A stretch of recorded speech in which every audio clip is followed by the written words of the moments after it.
Hey guys, it's Austin, and I'm sitting in my very first car right now, and I'm going to be doing a video on this really soon, but go ahead and try and guess down below in the comment section what car you guys think it is. But one of my favorite features of this car is that it supports both Android Auto and Apple CarPlay. And ever since I got this car about 3 weeks ago, I've been using both of these systems every single time I drive the car, and now this is a must-have thing for me in any car, and here's why. So I'm going to start this video off with Apple CarPlay since that's the one I've been using the most since I'm an iPhone user, and I'm going to plug my iPhone in because Apple CarPlay and Android Auto for that matter only work through a wired connection. There is some cars out there to do wireless CarPlay, but they're like really high-end BMW cars. And I don't know of any cars that do wireless Android Auto. So for now, you're going to have to plug the cable in. This is fine for me since while I'm in the car, I typically charge my phone anyways. Plus audio typically sounds better through a wired connection. So I just prefer using a wired connection in the car.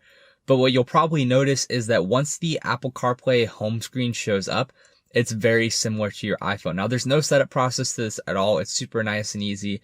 And the apps on the home screen are not all of the apps that are on your iPhone. The only apps that show up on your CarPlay home screen are ones that are optimized for CarPlay, which is basically apps that have been redesigned to be used super easily while you're driving. So you see that I have the phone app, Apple Music, which is the music app that I use, Apple Maps, Messages, Now Playing, the car app, which every one of these will have just to get back to your regular car's interface, and the podcast app. And then I have third-party apps that I've downloaded off the App Store that support CarPlay.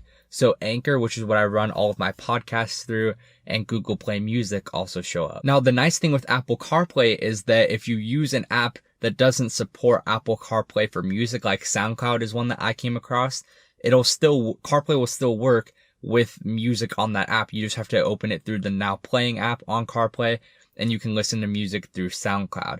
Other apps that I tried like Spotify and Apple Music worked perfectly through CarPlay. And I'm mentioning this because Android Auto doesn't let you do this, and I will get to that in a second. Navigation on CarPlay is a different story though, because you can only use Apple Maps. You can't use Google Maps or Waze or any other third-party apps, which is something that Google on Android Auto does let you do. I found that all of these apps are really easy to use while I'm driving, and if I don't want to take my eyes off the road and touch the screen, I can also use a voice assistant. So CarPlay will use Siri and Android Auto will use Google Assistant. And I found that both of these assistants worked really well. I can't really pick one that worked better over the other. I can ask Siri to play a song, get me directions somewhere, whatever, and anything that I could do touching the screen, I can do through voice, and it worked perfectly. It always understood me, and I have no complaints with using Siri and Apple CarPlay. Now, one noteworthy thing with Apple CarPlay is that, as you can see right now, I'm not driving the car, I'm just sitting in it inside my driveway. And so, even though my phone is connected through CarPlay, it knows that I'm not driving, so I can still do things like go on Twitter, Instagram. I can do whatever on my phone. Now, you can, when you're doing this, if you open, say, like the Messages app, it'll open the Messages app on your car as well. And vice versa works too. So if I open the Music app on the car, it opens the Music app on my phone. But the whole point is, it lets me use my phone when I'm not driving. Now, when I am driving, the same things apply. There are a couple of things that I might ask Siri to do that it will tell me it can't do while I'm driving, or that it's not capable of doing. So if I ask it like to show me something, it can't do that because I'm driving and I'm not supposed to be taking my eyes off of the road. And it's a completely different story with Android Auto. And now I'm switching over to Android Auto. Now this isn't my first time using it, so I just have to plug the phone in and unlock it, and it'll open up. But the first time that you do this, you do have to go through a couple pages of setting up and downloading stuff that you don't have to go through with Apple CarPlay.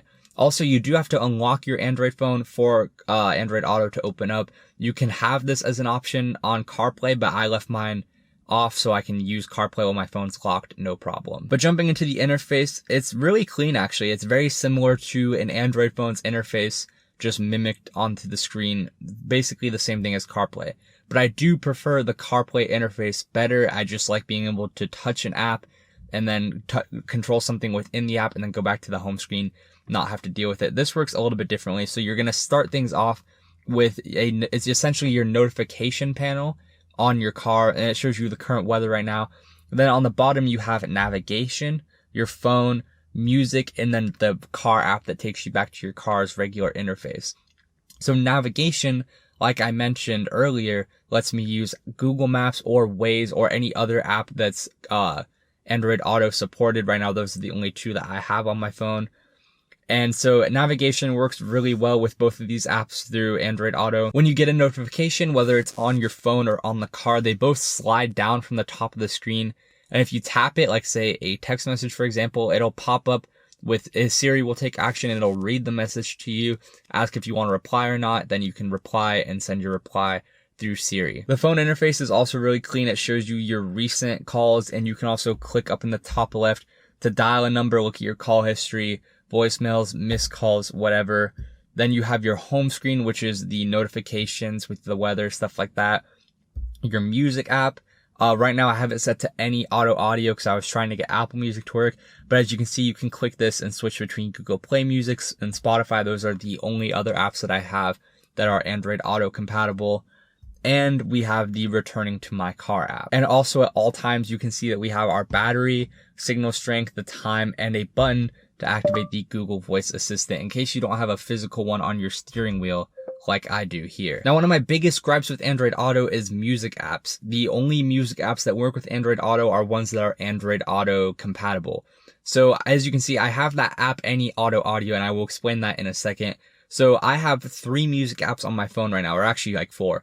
I have SoundCloud, Apple Music, Google Play Music, and Spotify. And only 2 of those are Android Auto certified. So I can only use those 2. I can only use Google Play Music and Spotify. If I'm playing music out of Apple Music or SoundCloud and I plug my phone in, it will not let me play music from those apps, which is frustrating because I recently just switched from Spotify to Apple Music. And if you guys want a video on that, just let me know in the comments below. And I think I might do that for a video topic, just why I switched. But anyways, so I was researching online. I wanted to figure out how I could get a different music app to work. And I came across Any Auto Audio. And it was a difficult process trying to get this to work. You have to sideload the app. It's not on the Play Store. So I had to go to the XDA developers website, make an account, download that, sideload it onto my phone, and go through these custom instructions that in the end didn't even get Apple Music to work. It said Apple Music should work, but it didn't work. And other people were having the same issue.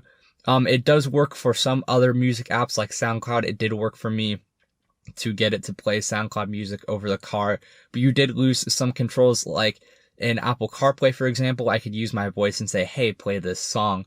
That would work in Spotify or Google Play Music, but it wouldn't work through an app that was using Any Auto Audio. So that's just a big frustration for me because music is like a big part of what I do when I drive. I just love listening to music, and not being able to listen to music for me is a deal breaker. Another big problem that I've been facing with Android Auto lately is that it, for some reason, is very resource intensive.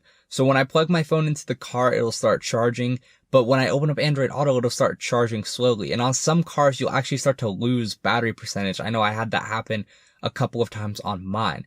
And it's not a problem with my car because when I use Apple CarPlay, my phone charges at a regular rate, pretty quickly actually, and is capable of running Apple CarPlay. My phone didn't get very warm or anything like my Android phone did. I don't know why this is happening. I don't know why it's resource intensive, but it's happening. It's not just me. I found other people having the same problem online. So I don't know. I mean, because Android Auto has been out for a while now, so they've had time to fix this.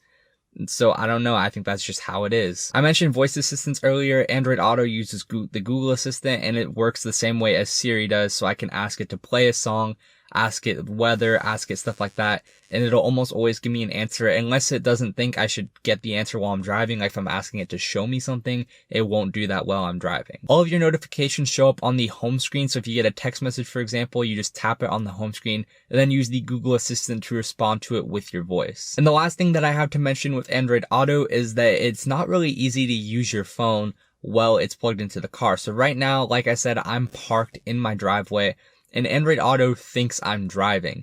So I can open up Twitter or Instagram for a second, but then every once in a while, a black screen will show up that says Android Auto. And this is because it thinks you're driving and it doesn't want you to use your phone while you're driving. And I totally get that. That's why these systems were designed.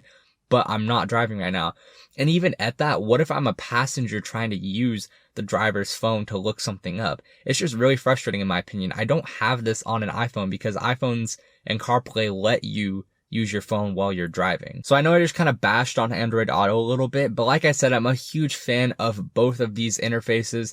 I find them to be a lot better than most of the car interfaces out there, and I like how they directly sync up with your phone, and you can bring apps from your phone into your car. I'm a really big fan of that idea, and it's executed really well too. Sure, Android Auto does have a lot of problems when compared to Apple CarPlay. At least I had these problems.